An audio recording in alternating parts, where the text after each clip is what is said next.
final segment, people, for this edition of shows, the hottest form of Alabama football talk. I'm talking about In My Own Words, the podcast. Stephen Smith of Touchdown Alabama magazine, and we've had a great week of shows. We've gotten the chance to look at Tua Tagovailoa and why the Heisman Trophy belongs to him. We've looked at Alabama defensive tackle Quinnen Williams and how he has transformed himself from underrated contributor to a potential top 5 pick. We have even dove into the John Mackey Award Foundation and how this particular committee has snubbed Irv Smith Jr. from being a finalist for the award. But this time around, we got the big picture. Alabama, Georgia, Southeastern Conference title game this weekend in Atlanta, Mercedes-Benz Stadium.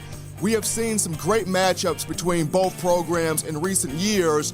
Going back to 2008, the blackout game, Alabama winning that matchup 41-30. Then 2012, we had the epic SEC title game, Alabama, A.J. McCarron at quarterback, Georgia with Aaron Murray. This went down to the very last possession, the very last drive, the very last play. Crimson Tide edging out a 32-28 win. And then who can forget the start of this year, January of 2018, college football playoff national title game, a matchup of epic proportions. It goes to overtime. The glorious 2nd and 26, double T in the morning, finding Devontae Smith, 41-yard touchdown. Down goes to confetti, complete pandemonium. Nick Saban throws the headset up in the air, and jubilation. Alabama 26-23, earning a national championship. But this weekend, matchup goes for the Southeastern Conference title. And for Alabama, no Jared Mayden for the first half of this game. The defensive back from Texas suspended for the first half of this matchup after being called for targeting last week against Auburn in the Iron Bowl. Not quite sure if Alabama will even run dime in this matchup. When you look back to Nick Saban's presser to start this week on Monday, he answered one of the media reporter questions with, well, why don't I just tell Kirby Smart what we gonna do? And you could talk to Kirby about what I just told you. I'm gonna tell Kirby about what we gonna do. Basically, Nick Saban showing the ultimate gamesmanship. He's not gonna tell you what he's gonna run, what he's gonna come out with, how the team is going to address the situation, which leads me to think that Alabama and Nick Saban already have a plan in place. They may not even run dime in this game. But in the event that they do, with Jared Mayden not playing the first half, I look at Keaton Anderson getting the start at safety in the dime package. Anderson, a redshirt junior from Florence, Alabama, came into that 2015 recruiting class. He came in as a linebacker, was flipped over to the secondary. He's not the most athletic guy of this position group, but very knowledgeable, very sound, a natural headhunter on special teams. And Nick Saban, honest to a fault in terms of giving the older guys. He's loyal to a fault in giving the older guys the first crack of opportunities in terms of those starting positions. Keaton Anderson, very knowledgeable, knows the system, has been here a long time. So if Alabama does run dime, he would be the first guy out there. Aside from him, I would look at Kyrick McDonald out of Madison, Alabama, James Clemens High School, very athletic, an elite talent, young guy, but does have the ability to be a secure tackler, flip his hips, play well in coverage, defend the football. And if not those two, then I would look at Tre'Darius Townsend, who came in as a wide receiver for the 2017 class out of Tanner, Alabama, but he's been flipped to defensive back as well. So Keaton Anderson, Kyrick McDonald, and Chad Townsend, 3 guys to play dime if Alabama chooses to run that. However, the biggest story, because I think Alabama's going to go out of base and nickel the entire game, but the biggest story, the beast may return on the Alabama defensive front. The Crimson Tide may put the Bash brothers back together. Golden State of the National Basketball Association, they have the Splash brothers with Klay Thompson and Steph Curry. Crimson Tide football has the Bash brothers, Terrell Lewis and Anthony Jennings. If you remember last year, both guys were pegged to have 8 to 10 sacks. They both sustained injuries, but both had each other's back. And at the very end, when Jamie Mosley rolled Anthony Jennings on the field, and the eyes of Anthony Jennings and Terrell Lewis faced each other, you want to talk about raw emotion, the love, the chemistry, the focus, the determination, the encouragement. One linebacker to another, one brother to another was very tangible. Both guys highly respect each other. Both guys very much so appreciate each other.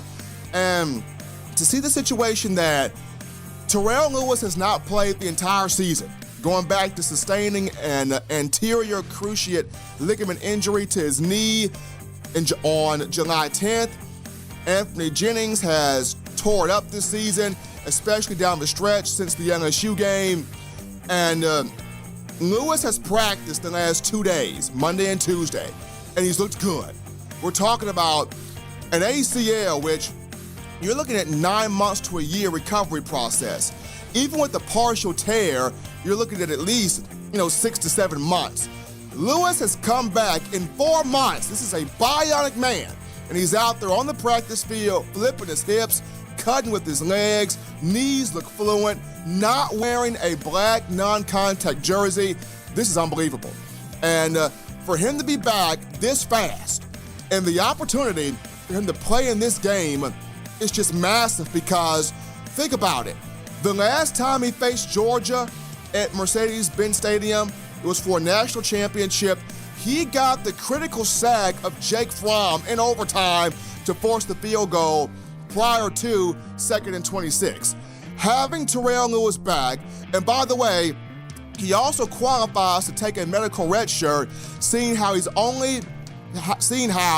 if Alabama beats Georgia and Alabama wins its semifinal game of the college football playoff, he would have only played 3 games, 30% of a season. He qualifies for a medical redshirt, which would give him an extra year, possibly an extra 2 years, to kind of help him prove to NFL scouts the first year, which would be next year, hey, I can stay healthy and dominate.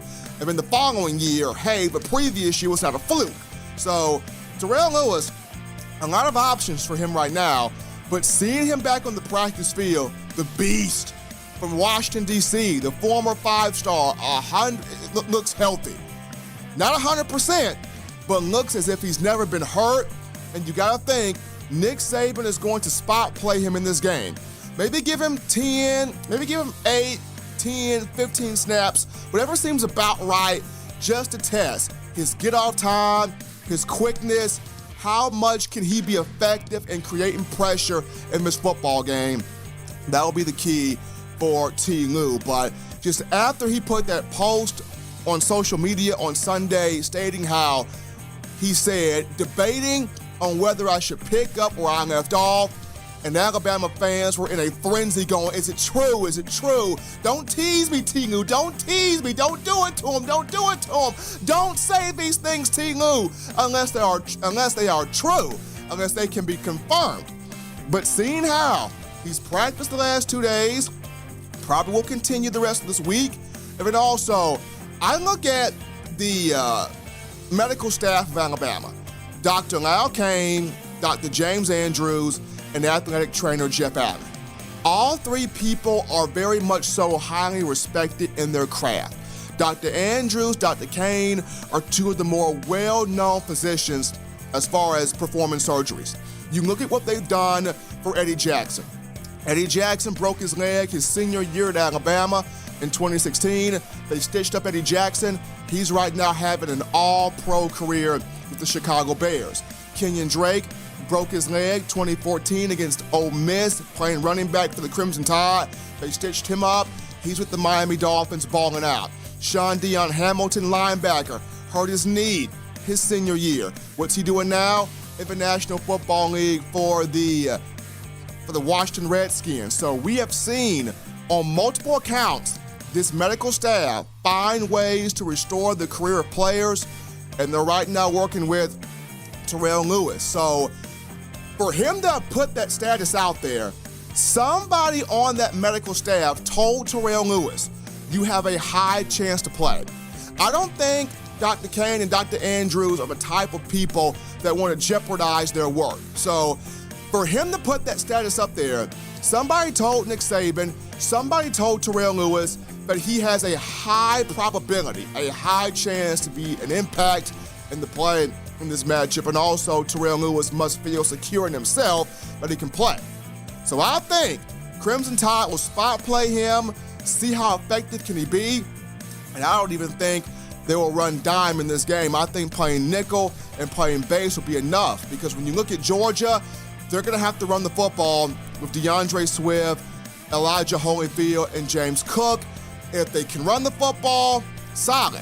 If they cannot run the football and generate some type of an attack, balanced attack against Alabama, Jake Fromm is going to have a tough task, because though he's improved, though he's a lot more accurate, though he's made a lot of plays this year, though he has kind of turned it on since the LSU game, he's not overly athletic at the quarterback position.